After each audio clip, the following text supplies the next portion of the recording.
me preguntaba yo siempre, ¿cómo es trabajar desde un punto de partida donde los niños estén presentes en el escenario, pero no solamente visto justamente desde la nostalgia adulta, sino desde lo que plantean los niños? Y esto me surgió una vez que fui a un festival en Montreal, vi una obra sobre la esquizofrenia. Entonces era un tema fuertísimo, y era el punto de vista de una niña de 8 años sobre su relación con su madre esquizofrénica, pero el punto de vista de la infancia, no desde un punto de vista nostálgico, sino desde un punto de vista justamente en donde las emociones de los niños están presentes. Era una puesta en escena, yo podría decir marbuliana completamente. Era texto y texto y texto, los actores maravillosos. Y desde allí dije, bueno, ¿qué pasa con el teatro también que estamos haciendo? Después, con el paso del tiempo, me hago la misma pregunta: ¿qué estamos haciendo con el teatro para adolescentes o para jóvenes? ¿Cuáles son nuestros puntos de partida? ¿Cuáles son nuestros temas? Y yo creo que todo este movimiento se empieza a crear a partir de que, por fortuna o por desgracia, México está viviendo lo que está viviendo, y donde los jóvenes tienen un papel muy importante dentro de manifestaciones, dentro, desafortunadamente, de conflictos, dentro de cuestiones políticas. Y creo que se abre un canal en donde yo pienso que el teatro para jóvenes es tan importante que debería ser un asunto de seguridad nacional en el país, para mí y para alguna gente que lo hemos platicado, debería ser. Entonces, los jóvenes empiezan a tomar una participación, no como en los 60s, sino de otras formas, en donde desaparecen. Ser joven en este país es un peligro, ser niño en este país es un peligro, es vulnerabilidad. He tenido la oportunidad de repente de tener relación con otros directores o dramaturgos de otros países, y me decían, es que ustedes tienen ahorita una oportunidad maravillosa de crear a partir de lo que les está sucediendo. Por ejemplo, yo ahorita pienso mucho en por qué no creamos teatro documental visto por jóvenes. Hay mucho, hay toda esta generación de periodismo joven que están escribiendo maravillas realmente, y que de allí hay muchísimo por decir, hay muchísimas cosas. Y creo que el teatro ha empezado a abrir estas puertas, estos canales, porque se habla de jóvenes, porque sabemos que los jóvenes están allí y tienen una voz, pero no saben o no tienen otros medios de pronto de cómo decir, cómo expresar. De pronto, claro, está la violencia. ¿Cómo simbolizan los jóvenes y los adolescentes la violencia actual? ¿Cómo hablan de los asesinatos? ¿Cómo hablan entre ellos de esto? Y cómo nosotros, desde nuestra perspectiva, bueno, en mi caso de adulta, de muchos años ya me separan de esa generación, ¿cómo replanteamos o planteamos estos temas? ¿Y a partir de qué? Sí creo que el asunto del teatro para jóvenes se ha abierto sobre todo a partir de la crisis de violencia que hay en el país. Es un teatro vivo, es un teatro con muchas ganas de decir, de expresar, es un teatro que yo de pronto, cuando doy estos talleres, de pronto siento que hay una gran necesidad de decir, esto está pasando, una gran necesidad de hablar, de trascender al asunto de la pareja, de trascender al asunto de las drogas, de trascender al asunto, que claro, son cuestiones, son temas actuales. Sin embargo, hay más por decir. Y de pronto nos quedamos cortos en ello.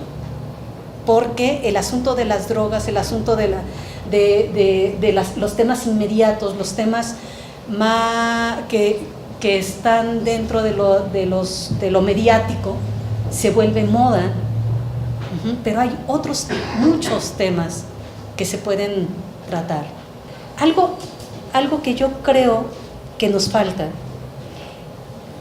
y que países como Suecia, países como Alemania, como Bélgica, nos llevan la delantera por muchísimo en teatro para jóvenes, es que por desgracia somos sectarios, somos como cultura, de pronto cada quien en su isla, y de pronto no hay muy pocos encuentros como este. Por esto a mí me parece tan importante, tan maravilloso que se armen estos grupos, que se armen estas discusiones, estos encuentros, porque hay poco. Creo que las instituciones sí están haciendo grandes esfuerzos por apoyar, por ejemplo, estos encuentros, pero también todavía nos falta crear estos espacios de encuentro, de laboratorio, teorizar más acerca de esto, de las experiencias que tienen cada grupo. Por ejemplo, en el norte del país se está haciendo un buen teatro para chavos, con chavos, ¿no? Saber cómo están trabajando, desde qué punto de partida trabajan, y cómo poder ser capaces de captar estos públicos, aparte de darles calificación. Espantapájaros, por ejemplo, lo escribí en el escritorio y leyendo y viendo cine y viendo todo lo que podía ver, documentándome y todo esto. Y a partir de allí pensé en la necesidad de sí estar cerca de los jóvenes, porque no se puede estar escribiendo nada más desde el escritorio. Realmente ha sido para mí un parteaguas. O sea, sí es importante estar directamente en una retroalimentación con los chavos, porque te dan otro punto de partida de la escritura, en este caso como dramaturga. ¿Cómo simbolizan los jóvenes la violencia y desde qué punto de partida la simbolizan, y cómo llegar a esos lenguajes? Es un camino muy extenso, sobre todo ahora que los chavos, por ejemplo, cada vez están más lejos de los adultos, en sus espacios, en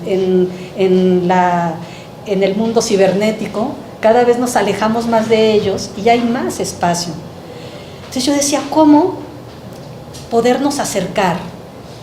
Y para mí esto me es muy, muy importante ahora, es cómo hablar de algunos asuntos o de algunos temas de la adolescencia, en donde los chavos, por supuesto, vean la obra y que lo importante no sea, porque para mí no lo es, el conflicto que se está presentando allí. Lo importante es cómo cambian las emocionalidades de los personajes. Ahorita estoy en ello, en cómo los personajes hablan sobre lo que les sucede y cómo al espectador le llega esta información. Creo, por ejemplo, en la infancia está regida por la fantasía. Los niños muchas veces resuelven, trabajan y elaboran parte de su pensamiento a partir del imaginario, de la fantasía. los jóvenes, en los jóvenes hay un rompimiento de todo esto. Hay un desgajamiento y de pronto es la realidad. ¿Qué hacen con todo esto? Muchas veces, y lo he escuchado mucho en las familias, dicen, no, es que no habla, él no habla.